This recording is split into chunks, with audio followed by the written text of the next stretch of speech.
She called me paranoid for asking for a prenup, then tried to take half my business after cheating, but the paper she mocked ended up destroying her plan. I want to preface this by saying that I didn't go into marriage thinking it would fail. I really believed we were solid. But life has a way of showing you the cracks, especially when money's involved. My name's Daniel.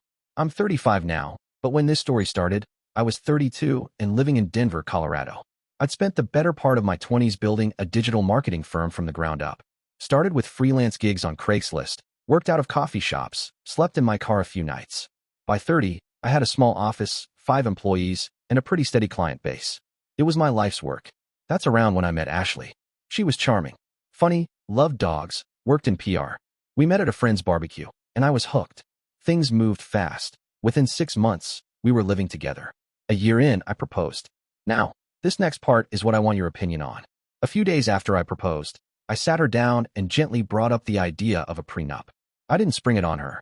I made us coffee, waited until we were both relaxed on a Sunday morning, and said something like, "Hey, Ash, I've been thinking, because I've worked really hard building my business, I'd like us to talk about a prenup, just to protect what we both bring in." Her mood changed instantly. "What? You don't trust me?" she snapped. "Do you think I'm with you for your money?" "No," I said, trying to stay calm. "It's not about trust. It's just smart planning. I built my company from nothing. If something ever happens, I just want to keep that protected." She got up, slammed her coffee mug in the sink, and stormed out. Didn't come back until that night. When she did, she was quiet, distant. We didn't really talk about it again for a few days, but the mood was cold.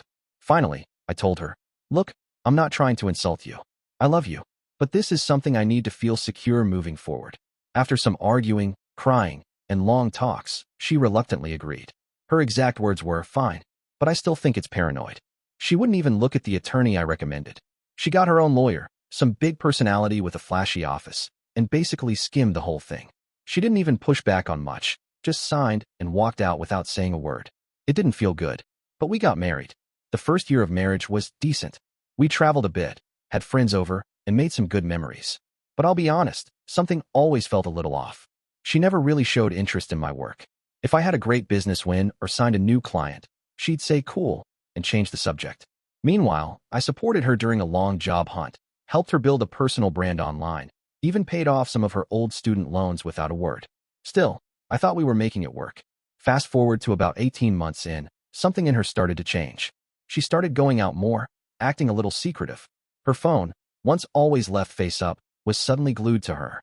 She started dropping hints about wanting to start a family, but also about taking more time for herself. The contradictions were piling up. Then came the day that turned everything upside down. What would you have done in my place?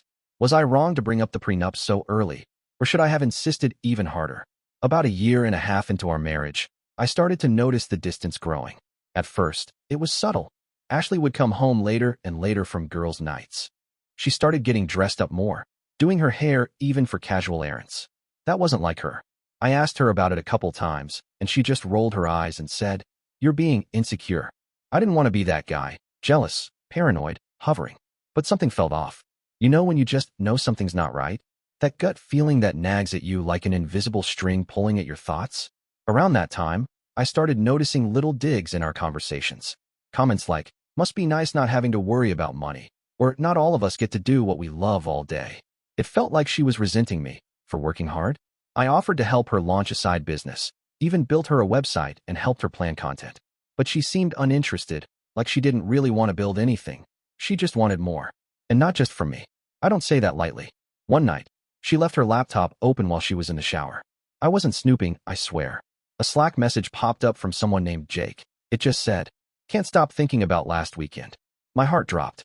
I waited until she came out and asked, "Who's Jake?" She froze, then scoffed. "He's just a friend from the gym." "You don't talk to friends from the gym like that, Ash." She accused me of spying on her, flipped it around, and left to get some space. That was the first night she didn't come home. The next week was a mess. She ignored my calls. She stayed at a friend's house, or so she said. When we finally talked, she came home with this weird calm about her, like she had already made up her mind about something. She sat across from me on the couch and said, "I think we've grown apart. I need time to figure out what I want." I asked her, "Are you seeing someone else?" She didn't answer. That told me everything I needed to know. Within a few days, she said she wanted to separate. No real explanation, no tears, just cold. It felt like I was talking to a stranger. She packed a few bags, moved out, and stopped responding to most of my messages. But it wasn't over. About a month later, I got a letter from her attorney. It was a formal request for spousal support and a share of marital assets, including the business. She wanted a valuation of my company. She claimed she was entitled to half of its growth since our marriage. I stared at the paper, stunned. I had seen this coming, hadn't I? All the signs, all the cold distance, the weird secrecy, and now this, a calculated move. I don't think she ever wanted to grow with me. I think she saw me as a step up. But then, I remembered the prenup. I took a deep breath and called my lawyer. We sat down and reviewed the document. It was ironclad. Every clause had been carefully drafted. Ashley had signed it in full understanding with her own lawyer. When her attorney realized that, the tone completely changed. He tried to argue emotional pressure, unfair advantage, lack of full disclosure, but we had emails, texts, even the initial drafts that Ashley had commented on. We weren't out of the woods yet, but I finally felt like I had some control. What would you have done after reading that message from Jake? Should I have confronted her harder or walked away sooner? When Ashley's lawyer realized the prenup was airtight, they changed tactics fast. Suddenly, they weren't demanding half the business anymore. Now it was about compensation for emotional distress and the value of her support during the marriage. I won't lie, those few weeks were stressful. Even though my lawyer assured me the prenup was solid, I couldn't help but feel angry, even betrayed. We had both agreed to it. She called me paranoid for asking for one, signed it anyway, and now she was trying to undo it? It made me question everything. Had she always planned this? During our separation process, I found out more. A mutual friend reached out and told me Ashley had been seeing Jake, some guy from her gym, on and off for almost 6 months. It started casually, then got serious behind my back. Apparently, Jake thought we were already in the process of divorcing. That was the story she'd told him. That hurt more than anything. I wasn't perfect. I worked a lot, maybe too much sometimes. But I never cheated. I never lied. And I never took her for granted. I thought I was building a life for both of us. Turns out, she was already halfway out the door. In the end, the prenup stood. She wasn't entitled to my business. She didn't get spousal support. My lawyer offered a modest settlement just to end things clean, enough to help her move on, but not life-changing. She accepted. The final meeting was surreal. She barely looked at me as she signed the papers. No apologies. No closure. Just this weird smile, like she couldn't believe it hadn't gone her way. As we walked out of the mediation office, she turned to me and said, "I thought you'd cave." I really did. I looked at her, probably calmer than she expected, and replied, "That's the difference between us. I plan for what I care about." She walked away without another word. That was over a year ago.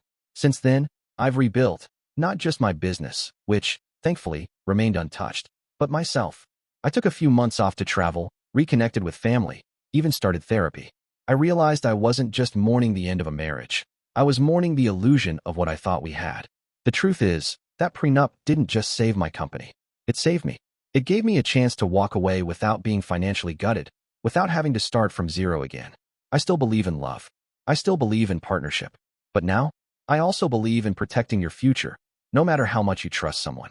If I hadn't pushed for that prenup, I honestly don't know where I'd be. So if you're reading this and you're in a similar position, maybe building something, maybe in love, maybe thinking about the future, have the hard conversation. The right person will understand. And if they don't, that tells you more than you need to know. Thanks for sticking with me through this. Writing it out has helped more than I expected. So what do you think? Was the prenup fair? Was she always planning to leave, or did something change along the way? And most importantly, would you ever sign or ask for a prenup in your own relationship?